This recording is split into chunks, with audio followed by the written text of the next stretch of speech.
Hello മുത്തുമണിലെ എന്തൊക്കെ പാട് സുഖമല്ലേ? ഞാനിന്ന് പറയുന്ന കാര്യം എല്ലാവരും ഒന്ന് ശ്രദ്ധിച്ച് കേൾക്കണം. ആദ്യമേ പറയാനുള്ള വീഡിയോ നിങ്ങളൊന്ന് ഫുള്ളായിട്ട് കാണുക, കാരണം ഒരുപാട് കാര്യങ്ങൾ പറയാനുണ്ട്. അപ്പോൾ വീഡിയോ സ്കിപ്പ് ചെയ്യാതെ ഒന്ന് മാക്സിമം കാണുക, എന്നാലേ നമ്മൾ പറയുന്ന കാര്യങ്ങളൊന്ന് ക്ലിയർ ആവുള്ളൂ. നമുക്കറിയാം, മലയാള സിനിമയിൽ രണ്ട് നെടും തൂണുകൾ നമ്മുടെ മമ്മൂക്കയും അതുപോലെ തന്നെ ലാലേട്ടനും.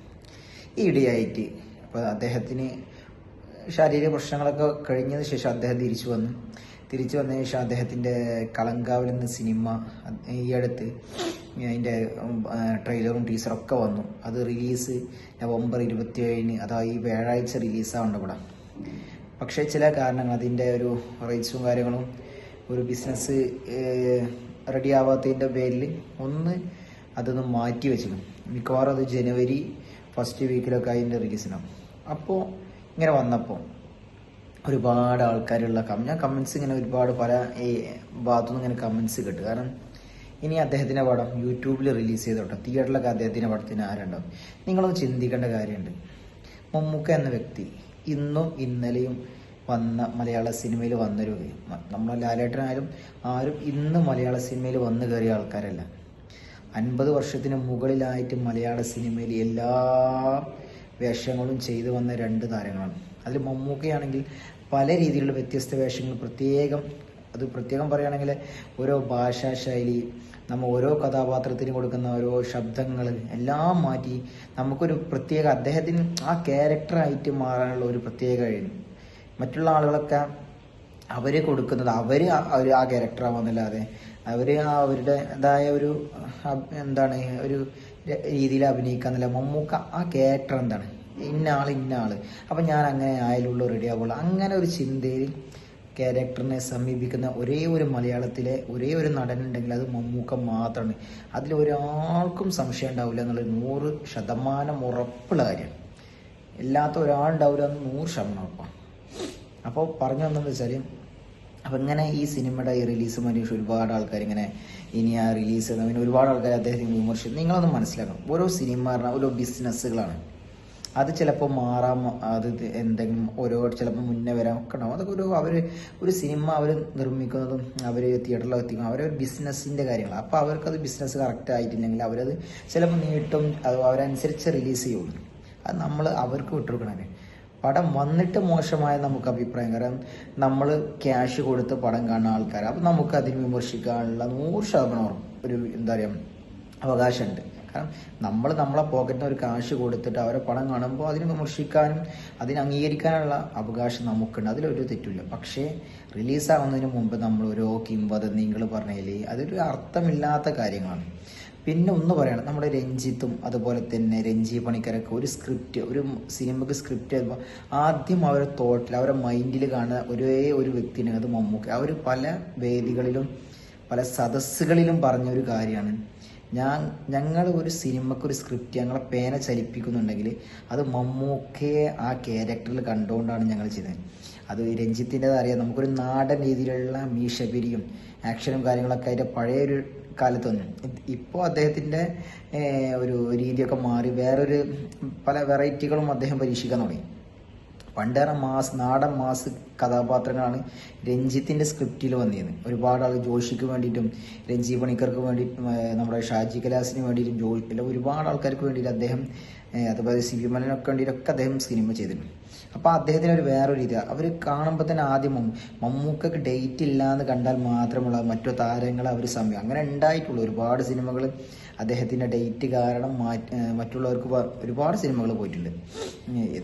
അങ്ങനെ അതുപോലെ തന്നെ രഞ്ജി പണിക്കർ അദ്ദേഹം പറഞ്ഞു, ഞാൻ എഴുതുന്ന സ്ക്രിപ്റ്റ്, അതായത് അദ്ദേഹത്തിൻ്റെ ഡയലോഗിൻ്റെ ഒരു അറിയാം, നല്ല കാഠിന്യ ഡയലോഗും അതും നല്ല ഇംഗ്ലീഷ് നല്ല അക്ഷരസ്ഫുടതയോടെ പറയുന്ന ഒരു വ്യക്തി പറഞ്ഞാൽ മാത്രമേ അത് റെഡി ആവുള്ളൂ. 100% അദ്ദേഹത്തിന് ഉറപ്പില്ല. എന്താ പറഞ്ഞു, എൻ്റെ ഡയലോഗ് ആ ഒരു രീതിയിൽ പറയാൻ ഇന്ന് മലയാള സിനിമയിലും അന്നും മലയാള സിനിമയിലും ഒരേ ഒരു വ്യക്തിയുള്ളൂ, അത് മമ്മൂക്ക മാത്രം. ഞാൻ അദ്ദേഹത്തെ എൻ്റെ മനസ്സിൽ കണ്ടിട്ടാണ് ഒരുപാട് സ്ക്രിപ്റ്റ്, അദ്ദേഹത്തിന് പറ്റില്ല എന്ന് പറഞ്ഞാൽ മാത്രമേ ഞാനൊരു മറ്റൊരാളെ സമീപിക്കുള്ളൂ. കാരണം അവർക്കറിയാം അവർ ഉദ്ദേശിക്കുന്ന ഒരു ഡയലോഗ് അല്ലെങ്കിൽ ഒരു ക്യാരക്ടർ അത് അവരുദ്ദേശിക്കുന്നതിന് മുകളിൽ ചെയ്യാൻ ഇന്ന് മലയാള സിനിമയിലും അന്ന് മലയാള സിനിമയിലും ഒരേ ഒരു വ്യക്തിക്കുള്ളൂ. കാരണം മറ്റുള്ളവർ ചെയ്താൽ ചിലപ്പോൾ അവരെ ശ്വാസം മുട്ടിക്കുന്ന രീതിയിലാവും ആ ഒരു കഥാപാത്രം. അത് അവർ തന്നെ പറഞ്ഞതാണ്. നമുക്കറിയാം പല രീതിയിലുള്ള പല വെറൈറ്റികൾ, പല ഭാഷാ രീതികളൊക്കെ അദ്ദേഹം ട്രൈ ചെയ്യുന്നു. ഇപ്പം ഇന്നലെ പൊട്ടിമുളച്ച ഒരുപാട് ആൾക്കാർ ഇങ്ങനെ പറയുന്നതിൽ നമ്മൾ എന്താ പറയുക? അതൊന്നും നിങ്ങളൊന്നും അതിനുള്ള എന്താ പറയുക, അദ്ദേഹത്തെ അളക്കാനൊന്നും നിങ്ങളായിട്ടില്ല എന്നുള്ളത് മാത്രം നിങ്ങളൊന്ന് ചിന്തിക്കുക.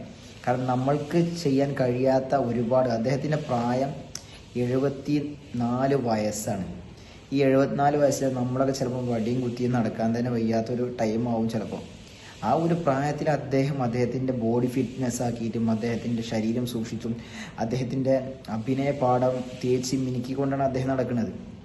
അതും ഈ പ്രായത്തിലൊക്കെ അദ്ദേഹം ഫൈറ്റ് ചെയ്ത് നമുക്ക് തന്നെ ചിലപ്പോൾ സങ്കടം തോന്നും. കാരണം ഈ ഒരു പ്രായത്തിലൊക്കെ അദ്ദേഹത്തിന് റിസ്ക് എടുത്ത് ഒരുപാട് ടർബോലൊക്കെയുള്ള ഫൈറ്റ്, അദ്ദേഹത്തിന് ആക്സിഡൻ്റൊക്കെ പറ്റി, അദ്ദേഹം ഇങ്ങനെ അടിച്ച് വീണ്ടൊക്കെ, എന്നിട്ടും അദ്ദേഹം അതിൽ ഫൈറ്റൊക്കെ ചെയ്ത് നമുക്ക് വേറെ രീതിയിൽ നമുക്ക് ഒരുപാട് സംഭവങ്ങൾ, ഒരുപാട് ഇനി വരാൻ പോകുന്നതൊക്കെ ഒരുപാട് മാസ കഥാപാത്രങ്ങളൊക്കെ ഇനി വെയിറ്റിങ്ങിലാണ്. അപ്പോൾ നമ്മൾ മനസ്സിലാക്കേണ്ട കാര്യം, നമ്മുടെ ഒരു വ്യക്തിയെ ഒന്ന് പറയുമ്പോൾ അദ്ദേഹത്തിൻ്റെ റേഞ്ച് കൂടി മനസ്സിലാക്കിയിട്ട് നമ്മൾ സംസാരിക്കണം. നമ്മൾ പല മോശമായ കമൻസും പല മോശമായ രീതിയിലുള്ള അഭിപ്രായങ്ങളൊക്കെ പറഞ്ഞു. നമ്മൾ ചിന്തിച്ച് നോക്കാം, നമ്മളെ നമ്മളെ ഒരു ബന്ധത്തിലുള്ള ഒരാളെയാണ് നമ്മൾ അങ്ങനെ മോശമായിട്ട് പറയുന്നത്. നമ്മളൊന്ന് ചിന്തിച്ചു പോയി. കാരണം അദ്ദേഹത്തിന് റിപ്ലൈ അദ്ദേഹത്തൊന്നും നെവർ മൈൻഡ്. കാരണം നമ്മളിങ്ങനെ ഓരോരുത്തരിങ്ങനെ ഇങ്ങനെ കുരച്ചുകൊണ്ടിരിക്കും. അതിലൊന്നും അദ്ദേഹത്തിനൊന്നുമില്ല, അദ്ദേഹത്തിനുള്ള ആർക്കും ഇല്ല. നമ്മൾ വെറുതെ ഇങ്ങനെ എന്തെങ്കിലും പറയുന്നുള്ളൂ. നമ്മൾ ചിന്തിക്കേണ്ട കാര്യമുണ്ട്. അദ്ദേഹം പല രീതിയിൽ പല ലാംഗ്വേജിലും പല ഇതിലും അദ്ദേഹം സ്വന്തം ഡബ് ചെയ്തിട്ട് അഭിനയിച്ചൊരു, അതും നായകനായിട്ട് അഭിനയിച്ചൊരു വ്യക്തിയാണ്. അതിന്നും മലയാള സിനിമയിൽ വേറെ ഒരാളും ചെയ്തിട്ടില്ല. അദ്ദേഹത്തിന് എത്തിപ്പിടിക്കാൻ ഇനി ഒന്നുമില്ല. അദ്ദേഹം എത്തിപ്പിടിച്ചത് മറ്റൊരാൾക്ക് എത്തിപ്പിടിക്കാൻ പറ്റില്ല. അദ്ദേഹത്തെ പൊക്കി പറയല്ല, കാരണം നിങ്ങളെ കൺമുമ്പിൽ നിങ്ങൾ കണ്ടുകൊണ്ടിരിക്കുന്നത് ഇപ്പോഴത്തെ അദ്ദേഹത്തിന് സ്റ്റേറ്റ് അവാർഡ് കിട്ടി. ഈ പ്രായത്തിലും അദ്ദേഹം മത്സരിക്കുന്ന യുവ നായകന്മാരോട് കൂടെയാണ്. ആ ഒരു സംഭവം ഇന്ന് മറ്റുള്ളവർക്ക് അവകാശപ്പെടാൻ പറ്റില്ല. അതൊന്നും നിങ്ങൾ ചിന്തിച്ചു നോക്കി. ഇന്നും അദ്ദേഹം മത്സരിക്കുന്നത് ഇന്നത്തെ യുവാക്കളോടാണ്.